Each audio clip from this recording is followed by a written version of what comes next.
Okay, so we're talking about the Taekwondo patterns, and all of the first 8 of our patterns in WTF or Kukkiwon Taekwondo are associated with a divination symbol, a gui.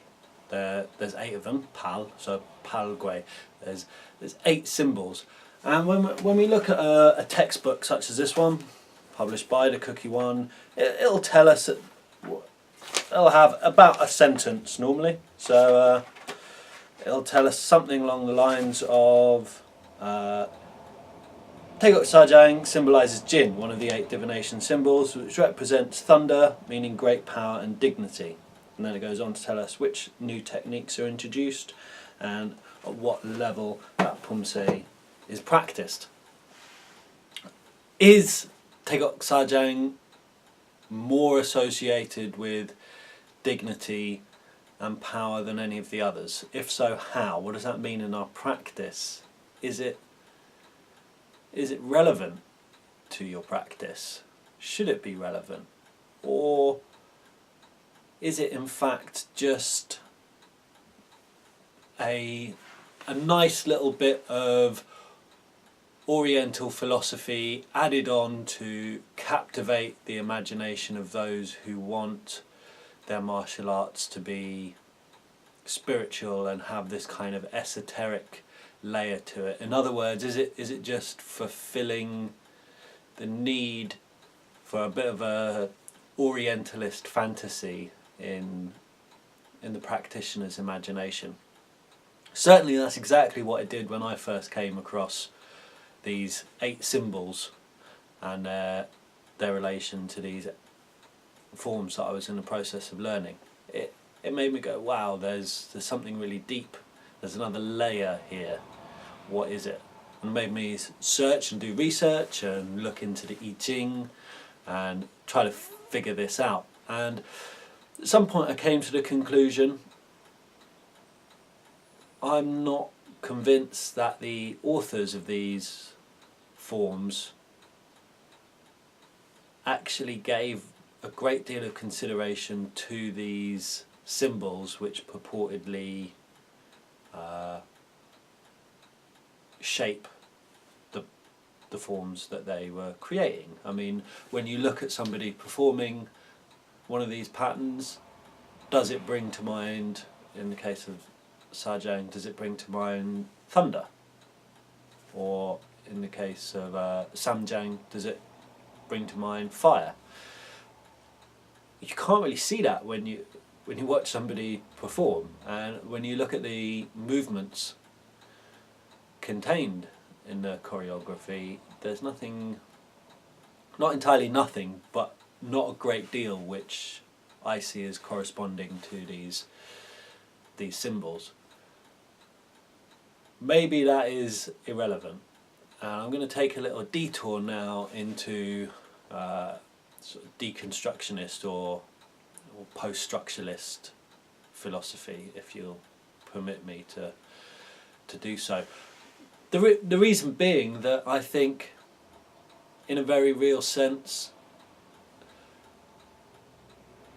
this is the classic idea of a text, the form itself being a text, in which the author is irrelevant. The author's intentions are much less relevant than the reader's interpretation.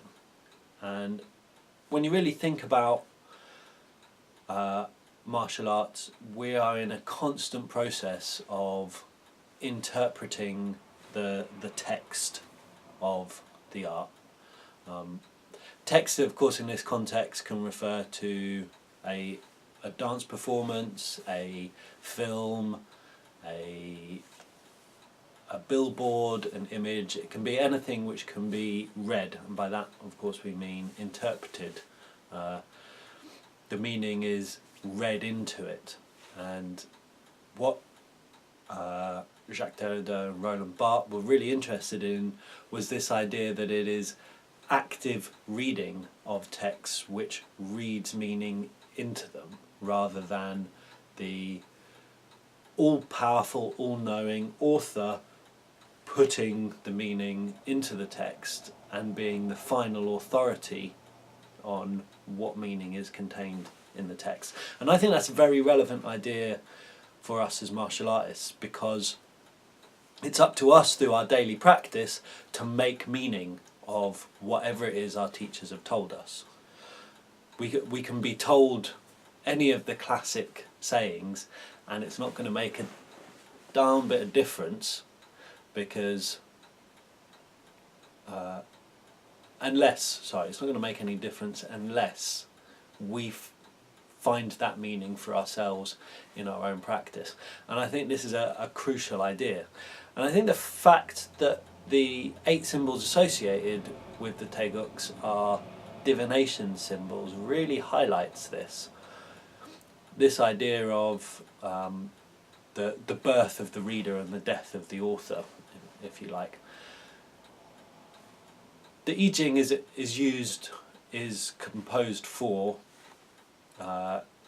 divination, telling fortunes, if you like, and it comes from a long divinatory tradition in ancient China that some of our first earliest archaeological evidence of writing, of texts, is carved onto bones and tortoise shells, which were used in pyromancy. So the divinator, the priest or the wizard, magician type character would carve questions onto the bones.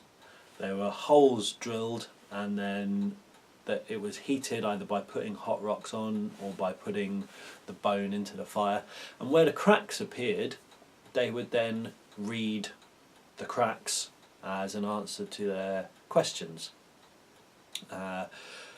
This eventually led on to the development of the I Ching, where an answer, the text was provided by dividing up straws.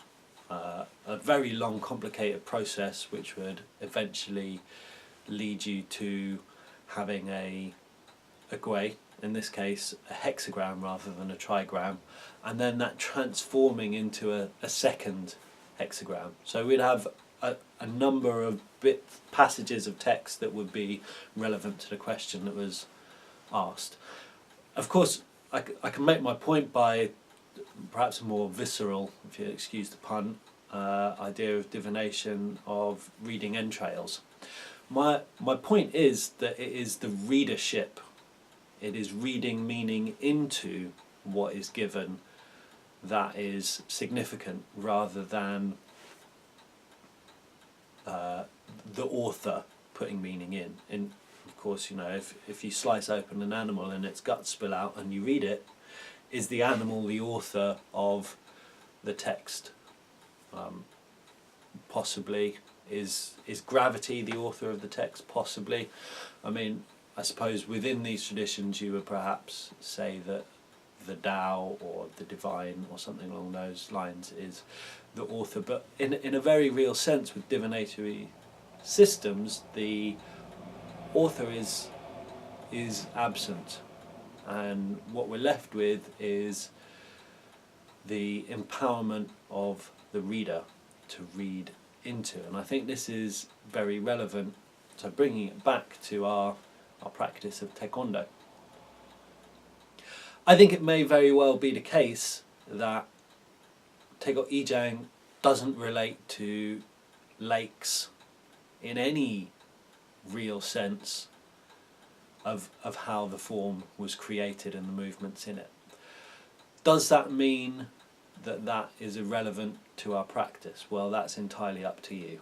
If that's not something which you've looked into, if that's not something that you've invested time into reading around, if that's not something you've invested time into corporeal practice and trying to make sense of that through a set of symbolism, then no, it's completely meaningless. However, I think the beauty of having divinatory symbols as the esoteric meaning behind the patterns, as opposed to